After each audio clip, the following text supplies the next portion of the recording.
Good afternoon. We're going to start welcoming everybody here to YouTube Live, starting to let everybody into the room as well. And I appreciate your patience as we're getting everything ready for this presentation today. If you are on YouTube, you can join us in our Zoom room if you're as a member. But we're not able to actually answer questions on YouTube Live, so you can leave them there, and we'll get back to you just a little bit later. If you are coming into the live room with us on Zoom, please maintain your mute status as long as you're in the room. That's going to help everybody with excuse me there. Let me go in here and that's going to help us all with background information and noise, so we don't have any. So what's the hope we'll have? I'm getting started here as I come together, and I've got a couple different windows open here, making sure I got everything correct. Okay. And I'm going to show you a couple different tools today as we go through and help you out with general questions. This is a open chat forum, so you are welcome to ask me questions. You could do that in the chat box.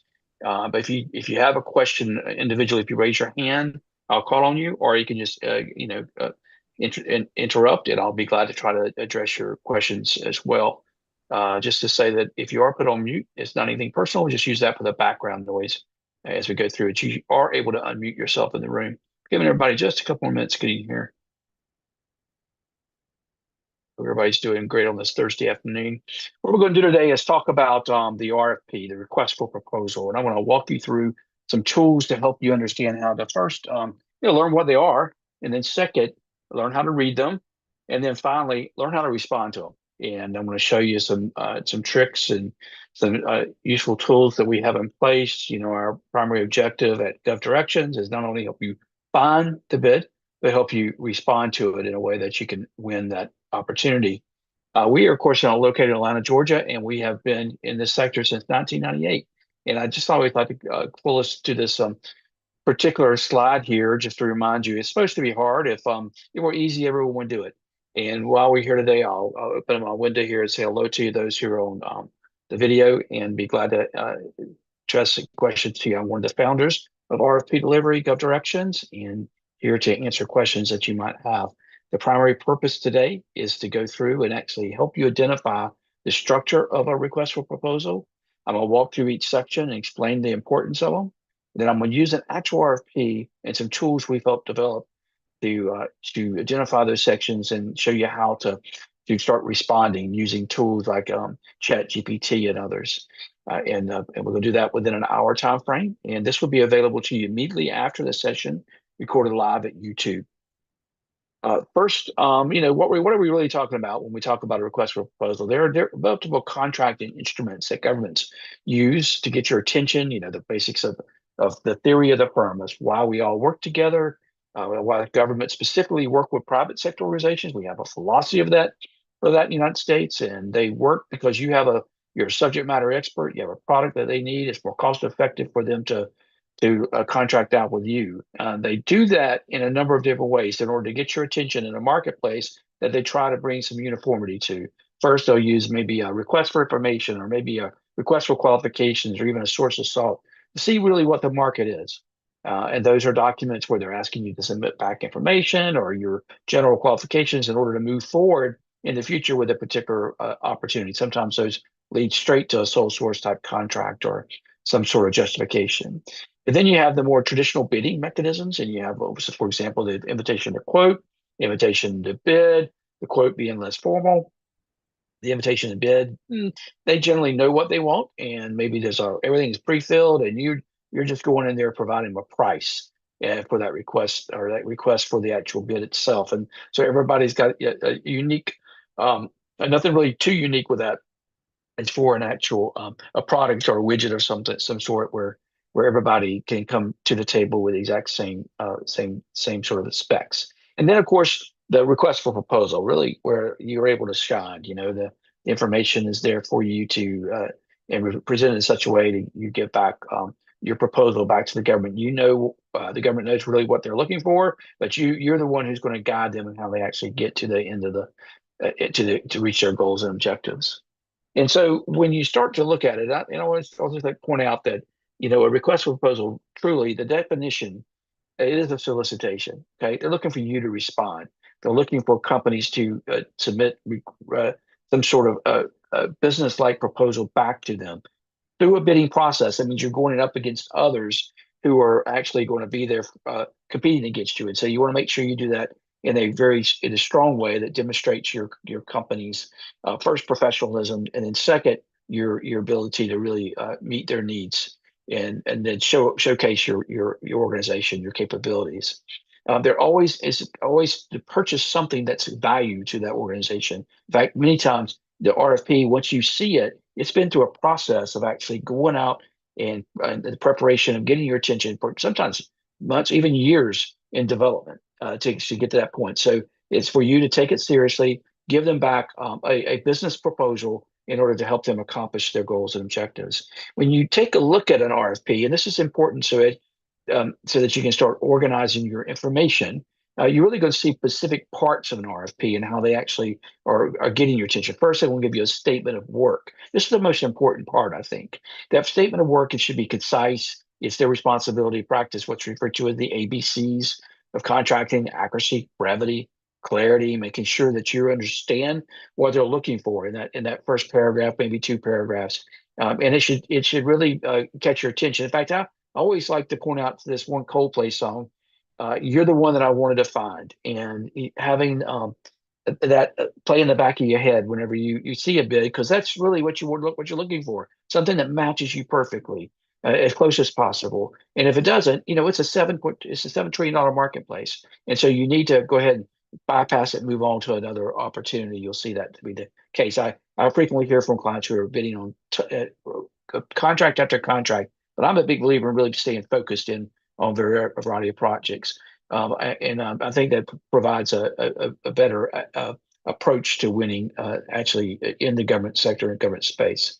But making sure that statement of work speaks to you. And then you're going to, once you get past that, you go into really the technical specs. What are they really looking for? And sometimes these are itemized and laid out, and you're going to use that information to help craft a proposal back to them, because it's their responsibility to tell you really what they're looking for, and then it's your responsibility to speak back to them. So you don't want to reinvent everything that they've said. So stay within those specs. Now, while you want a high degree of match with the specs, you don't have to always have a perfect match. And so remember that. I was talking with somebody today. There was one item and they didn't meet, and I said, "Should we still pursue this?" I said, Definitely. That's a perfect ideal situation. They get everything, but that's sometimes difficult. I think we all find that in our own businesses every single day. You don't get everything you're hoping for. And then the schedule. The schedule is really two parts. The first part, of course, is how you're going to respond back to the RFP, and pay attention to that. When's the pre-bid meeting, pre-proposal meeting? When's a question and answer period? When's the actually due date for the information? And then learning that potentially it can change. You don't want to get responses back too early. Take the time available for its completion. Okay. And then the actual work demand. How quickly are you going to be on site to do the work? How much time do you have to get a product delivered? Understanding that, because that's going to impact your profit levels within the actual bid response. And so pay attention to what they're asking for. I know oftentimes in my work, when I usually do it, takes about 4 to 6 months.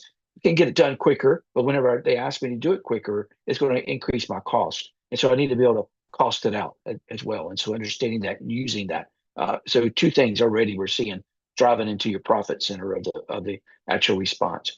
The list of deliverables, really, what are they expecting you to do, when they expect you to do it, and how are they going to actually pay you back based on those deliverables? And so that's important to watch for that. There'll be a section that will actually explain that to you and itemize those, and pay attention to those. So when you do craft a response back, then you're able to do that appropriately. And then, of course, contract terms and conditions. This is really truly your profit center. What happens? How is everything? How are you going to work with them? And then what happens when things go south? And something doesn't work right. How are you going to recover from that? The whole concept of forbearance and understanding what to be expected of you. And because you can really lose your shirt at this point if you don't have the terms and conditions working with you, and at least start working in a way that you both can get to a completion stage, even if there's a problem that rises up. And then, of course, how are you going to respond to the actual RFP itself? And they're going to tell you, really, once they've laid out all these other parts, they're going to tell you, here's what we want you to do. We want you to do a cover sheet. We want you to do a cover letter. We want you to do these sections. You want an executive summary, and so forth. And so understanding those those parts and crafting that. I'll show you how to do that in just a second. And then qualifications and experience. What are they really looking for? And once again, an ideal situation, if I was telling somebody, if I need to put a new roof on my house, and surely I'd like to have somebody who's been doing this for 20 plus years and they've got some experience, but you can't always get that. So, understand that even though what they ask for is there, oftentimes when you're brand new and you just started your company, you don't quite meet that. That doesn't mean you shouldn't go for something. I know when I first started some 20 plus years ago now, plus years.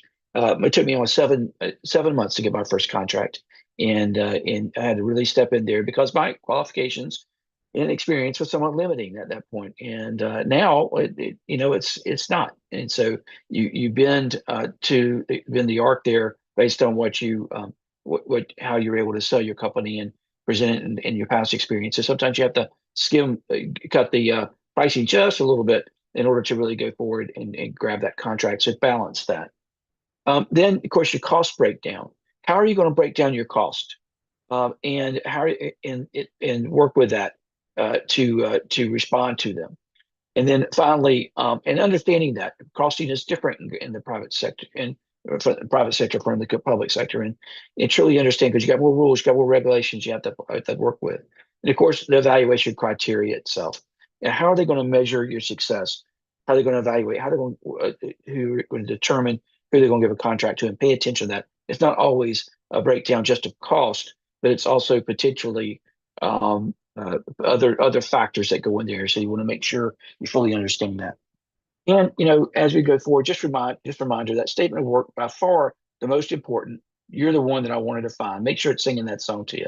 And of course, work always expands. So take that schedule and make it work to your advantage and use it. If it takes 3 months they're giving you 3 months to bid, then take the 3 months. Don't just fire off a result because there's a reason why they're giving you longer periods of time. And that is because they anticipate changes. It's more an agile type of a process, and you want to make sure you do it the correct way. And then, some quick tips. First of all, whenever you are working, always read the entire proposal. Once you get past that statement of work, if it doesn't match, you just put it aside and move on to a new one. But if it does, then read the entire proposal. Pay attention to the areas we discussed, okay? And use that. Set it aside, think about it, talk to your colleagues, make sure it's a good fit for your company. When you go into this, these are often long-term contracts, and you don't want to you wanted to make sure it fits for you. And then of course complete the proposal. I usually try to do that in one setting, and I'm going to show you how I'll go about approaching that in just a minute. But it's important that you do that and then let it sit and think about it, and then go back and finalize it before you submit it. Always understand too, one of my favorite quotes: the only source of knowledge is experience. And that's one thing we believe here at Gov Directions is experiential processes, and go in, dive in right away. Get in the game and understand. You're in business already if you're sitting here, and so the next step is really is stepping in there and doing what's necessary to win a contract. So let's go in and take a look at an RFP. Now come back to this slide here. This is a compilation of capability statements that we have online, and I'll share with folks within some information I'll give you. But these are a capability statement becomes very important to you as you move forward. It's important that you have a good one. I'm going to explain why. But when you're in RFP delivery, for example, of course, here you always once you log in, you'll take into our main dashboard. And in your dashboard, I'm going to show you some tools that are really going to help you. First of all, in your dashboard, you're going to have your logo and have the ability to add your logo. Tap on that, upload your logo, open it to teaming if that's something that you're interested in. That teaming meaning that you're working with others or potentially subbing out in the field. Pay attention to your link when you add your UEI. I'll show you that in just a minute. This drives you to your SBA profile. The SBA profile is so important when you're actually pursuing bids in local, state, and federal sector. This is the way contracting officers can vet you, go in there and find out more information about you, and it's the number one way to really go in there and win a micro purchase, less than 25,000 or 20. And they really don't really have to go out the bid. They're looking for folks, and they're going in and search for you. Making sure your profile is good is very important. Maintaining that capability statement here online. You can come in if we don't have one. We can set it up for you, but you can do it yourself. Have a video that teaches you that. You can come here once you have it loaded, it'll pop up, and you can then go in there and download that at any given time, indexing in such a way that you can use this in the future for GPT type products. And the way we build them, for you is specifically for that process, okay? And helping you use this information to move forward quickly. I'm going to show you that in just a minute. And then, of course, our newest service that we've been offering is your My Drive series, basically the way to organize and the importance of organization and having everything ready to go. And so that you can do that when you activate that service with us, it'll show up there on your dashboard, and then you come in and we're going to have particular uh, products here for you to use, as well as processes there to help you understand how to actually flow the RFP. For example, in here, you're able to come in and actually watch some videos, how to write with GPT, a small book that we've written about the RFP to help you understand that. We have templates built for you, a sample capability statement, sample logos, templates themselves, how to write a cover letter, things that you can that can help you really push forward very quickly. And then, of course, the new newest is our chat GPTs and how to use those, specifically the RFP writing GPT, which I'm going to show you in just a minute. And then finally, the RFP process and managing that in a way that really works for you. And here you'll find the specific components that you always see: the executive summaries, the qualifications, forms, methods and deliverables, certifications, performance. Here's where you're going to organize your information. You may have multiple versions of each of those. As you save them and develop them, you're able to really move forward with AI products that can drive you to another level of your presentation. And that's important, the presentation of your product within the sector in an appropriate way. And then finally, how you actually flow an RFP in the process of when they're active, submitted, and then you're working them, and then a no bid situation where you're not bidding or you didn't win. These got out of order there, and then the win itself. I'm sorry about that. Is most important, of course, and keeping that information in a location where you can go to it in a very quick way. And we're going to come back to this folder in just a second as I show you how to really pursue a bid in a quick way. And so you start, and you not just very quick, but in an appropriate way that you can actually come to it. And then eventually going back to your main screen by logo or by the human always takes you there. Finding the bid over here on the left-hand side, you're going to be able to filter. Okay, filters within filters. Right-hand side, global view. They don't work together. They're here side by side to allow you different ways to search. If I actually do, a lot of times I will use this as an example because I do human resource studies for local governments. And so I may come in and just say any consulting human resource study throughout the United States, not just a federal bid. If I add up any of the qualifiers, I'm going to limit myself. So I can only get federal bids if I choose a federal option. If I only want bids in Florida, I'll slide that over and then in Florida, but I'm not. So let's go in there. I'm going to save my filter. All of my saved filters are here, excuse me, here, but also will drive my daily taps that I use on my apps, either in the App Store from Google Play or the Apple App Store, taking away really the concept of time, but it will drive the filters. I'll drive those bids that I'm really appropriately interested in once I save it. Okay, apply that filter, go in, but show me some results. Here we are, compensation consulting, Tennessee. We got some bids in California, Washington. I point out a couple of things. First, we're not a speculative system. This is actual work, and you're not going to actually tap into this and go past page 1 or page 2 or page 3 and start seeing expired bids. All of them are active. Okay, and that's important that you understand that as you go through. A lot of times when you're marketed to by other companies that potentially, it looks like you got a lot, but it's really a lot of expired bids, and you don't really understand that until you actually really step in there. As I go into here and start looking around a couple of these, I'm gonna just pull out one that potentially would be of interest to me. Let's just start at first one. Caught my attention when we started. And I would also point out we're not affiliated with any specific government, and that's an important distinction. We don't sit and wait for governments to post. About 80% of our bids are posted by governments. They like us. It's a great way to reach you as an audience. We've got an audience of about 130,000 companies who have proactively registered to get bids in the system. So it's a cost-effective way for them. But we have the other 20% are gathered by a team of researchers who work on your behalf and are aggressively collecting. And so they can come to us in different ways. And governments can post at third-party sources. They actually contribute to the fragmentation of this information, and they may work with, say, 300 or 400 governments. Our service covers really some 100,000 plus local governments, and we have active bids from organizations about 35,000 active You can always see the number here and see a map view as well. But tapping into it, coming in, seeing the bid. Here, this one's in Memphis. Okay. And a bid there, it's compensation consulting. Might be a little bit too big for my, let's just go see what I'm going to find here when I open this up. Okay.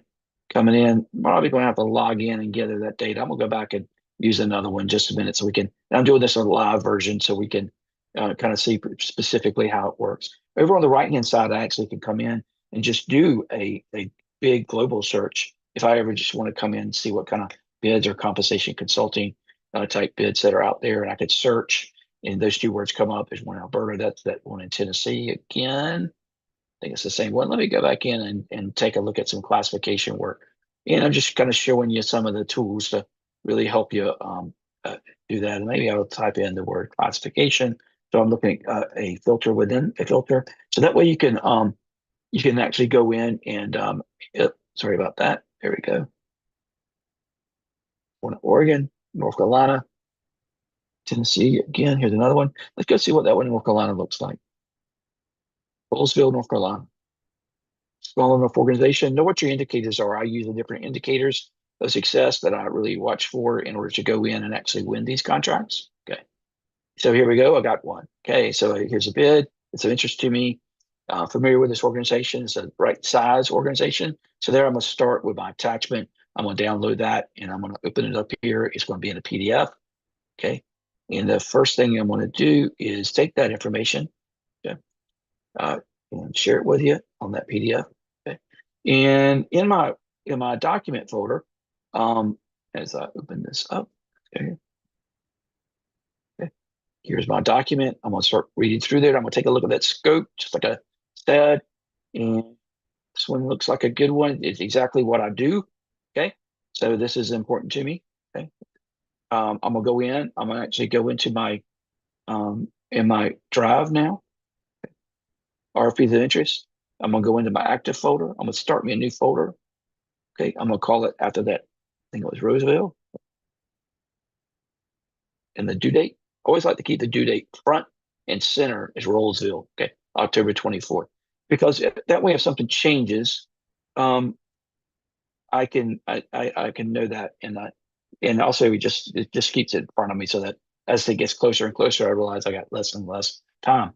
Okay, fill in that time that's available. And so what I usually do, first of all, I always like to go ahead and just drop that document into my folder, every document that's associated with it, so I then understand. So it's right there with me, so I can pull it out. I'll keep all my documents in one folder that I can pull out. And then I'm going to start me an actual Google Doc. Okay, I'm going to create and I'm going to share that, okay, in this way. And I'm going to open it up and I'm going to say, this is my response. Okay, and I like to start by laying out really what I got to do. Okay, October 24th is the due date. And the first thing I always want to do is I want to say, how am I going to have to deliver? How is this bid delivered? And if it's by hand or by postal service, I'm going to have to give myself more time. Okay.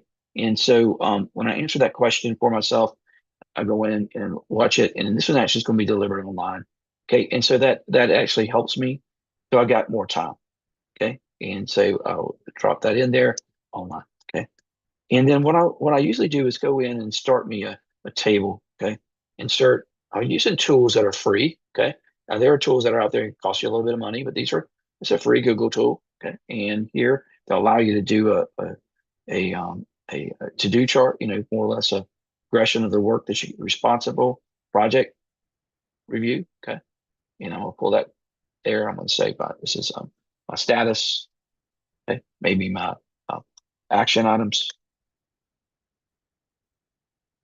And then I'm gonna go back and I'm gonna break down all of my items that are necessary in this PDF. Okay. And so what they're asking me to do, because that's where I'm going to come up to maybe the format of the proposal. How are they going to evaluate me? What I really have to do. I'm going to start paying attention to particular items. One of the things I talked about all frequently within in the book that I actually wrote about this, and you can check that out now. And is to really determine what are your indicators that you're looking at. I like to work within organizations within about 50 employees to about 250. So this is actually perfect. Okay, gets right in there, right in my wheelhouse, and do that. So if it's a little bit smaller than that, is not so cost effective for me. And if it's too big, I'm gonna have to hire more people. It's more complicated. It's just not really what I want to do. Okay. I also want to make sure where my location is potentially an indicator. Now, this is in North Carolina. It's not too far. It's cost effective for me to do. It's actually a great place. The people in North Carolina are great people to work with. And so there's other factors that I'm looking at when I'm going in there. And in the individual items of what they want me to do, okay, listed here, how they want me to deliver it, what's the product, this is the product spec, more or less, okay, timeline, and how they want me to respond. Okay, first of all, they want it done by this particular date. Okay, so the first thing I'm going to do, it's got to be delivered there by the 24th. Okay, just dropping that in. Okay, the first thing they want is a proposal, due date, time, but they want a cover letter, cover sheet. Okay, they want a name and number.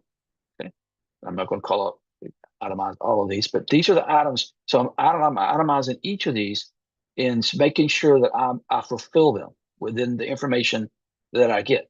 Okay.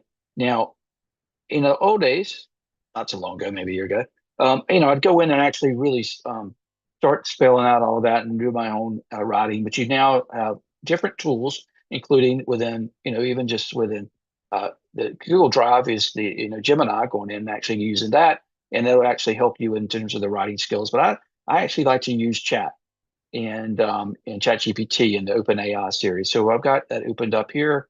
Let's just see here. I'm gonna close out some of these windows here so I'm getting lost. Okay, there we go. Okay, here's my chat GPT box. It's chatgpt.com, or go through the OpenAI when you set it up. Now, when you do open it up, you can go in and you can explore GPTs, and you can come up with the RFP writing, go directions RFP writer. Okay, and we have this here now for you, so you can come up and tap into it and open that up and start a chat. Okay, and when you do that, you then of course we have it over here, and it opens up and it will allow you to do prompts. Okay, prompting is critical. Learn how to do that. We've got some pre-prompts for you, but one of the ones I have is review the capability statement that I have, and then write a response to the RFP that they're looking at. Because you can start with that very first one. The first is going to tell you it needs to actually see your capability statement, and then needs to see the RFP. Okay, so in that, I'm going to drop in the RFP, and then I'm going to go and drop in my capability statement. Let's see here.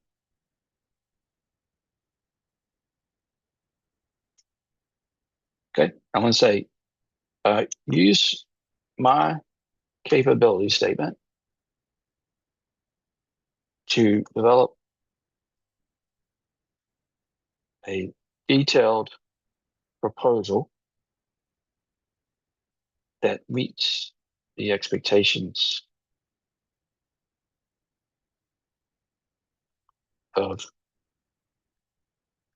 I can tell I can't type anymore, the request proposal. And I might start with that, okay? Because it's going to give me basically an outline, and then it'll run through and, of course, pull that together. The more that you train it, and the more that you provide information about your company and your organization, it's going to allow you to get better. Okay, and that's why you want to develop your additional information. So also, you may want to say, here are my references, pull in my references. Here is my executive summaries, pull in my executive summaries. And you're going to instruct and train it to actually pull that information together for you. To do that and use this. Now, I don't actually just copy and paste it. I mean, when I teach classes, I oftentimes see that this is a load fill, not necessarily so good, but I'll regenerate it, start over. But I'm using it as a guide. Okay, and that's what you're going to want to do is to use it to potentially guide through. And then what I like to do is make sure, first of all, there's nothing in there that's ghosting. That is that they're just making up information. The more you train it, the less likely that's going to occur. And important, but it is going to make sure it covers everything that I really need to cover to start off with.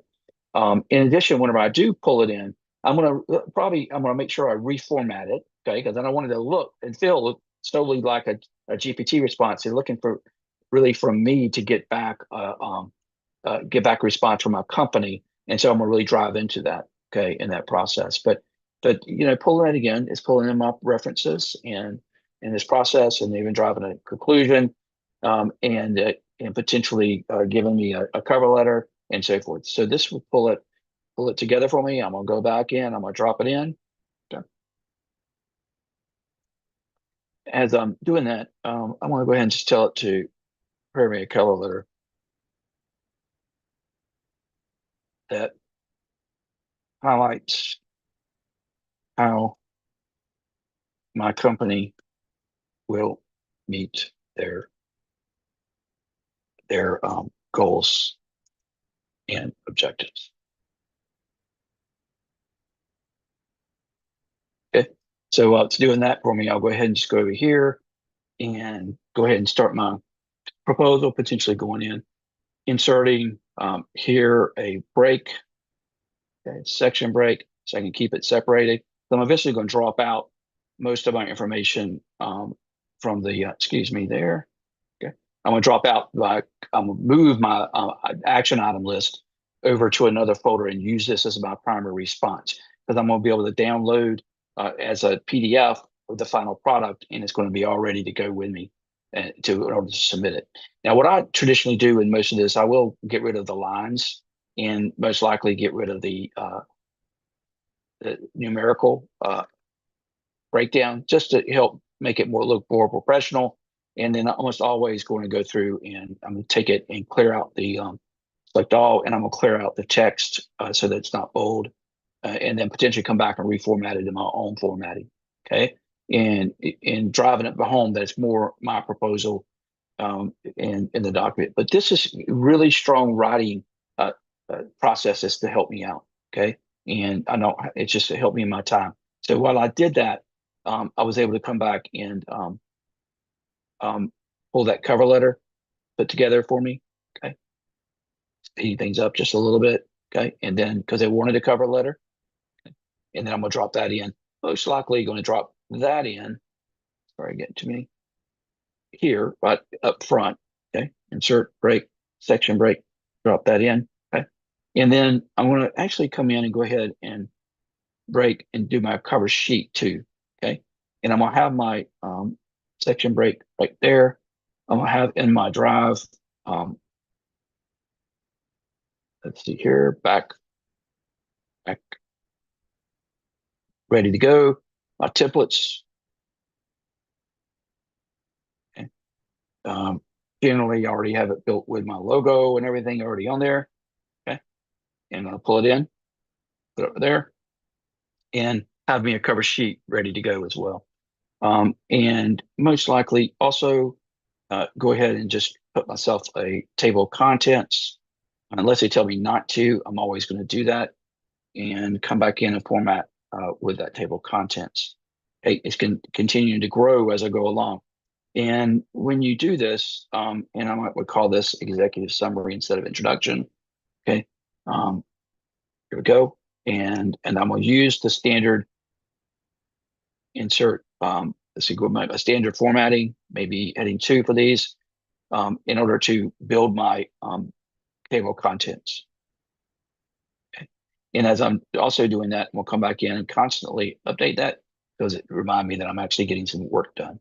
And because, in the 20 minutes that we've been here, I've already basically written 80% of this proposal response back to them. And now we just got to spend the rest of the time really going in and finalizing it and putting in and adding to it information, just really expediting my responses back to these organizations.